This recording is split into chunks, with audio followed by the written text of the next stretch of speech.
Bonsoir, asalaamaaleykum sama gars j'espère que yéen a ngi si jàmm man it maa ngi si jàmm da leen di jàmm seen like mobile votre chaîne de technologie gars yi tey si biir vidéo bi damay ñëw pour expliquer leen naka ngay def ba récupérer say photo yi nga xam ne da nga koo perdre sans nga utiliser benn application avant ñuy démarrer vidéo bi nag ñu ngi leen di demander bu fekkee ne bii mooy première fois bi nga dugg si suñu chaîne bi nga xam ne mooy like mobile n'oubliez pas de vous abonner et aimer la vidéo activer cloche de notification loolu dina permettre vidéo boo xam ne dugal nañ ko yow di nga bokk si ñi koy njëkk a gis tey vidéo bi la muy naka ngay def ba récupérer say photo yi nga xam ne da nga koo perdre sans nga utiliser benn application voilà léegi bu fekkee ne da nga bëgg a récupérer say photos c'est très simple da ngay dem sa mes fichiers voilà léegi boo dem sa mes fichiers nga dem stockage interne voilà léegi bu ti jóg da ngay dem stockage interne léegi boo demee stockage interne léegi da ngay défilé nga wàcc ba suuf léegi da ngay wàcc ba suuf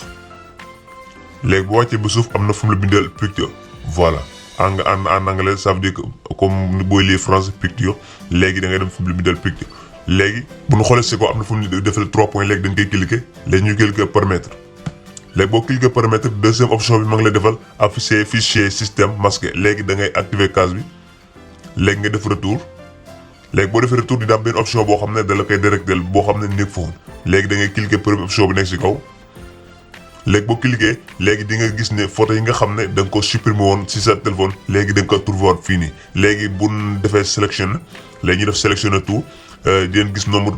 photo yi nga xam ne voilà léegi gis nañ ne nombre photo yi nga xam ne dañ ko supprimer woon suñu téléphone muy 64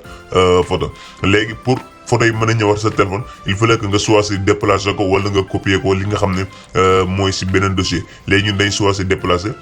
léegi ñu def retour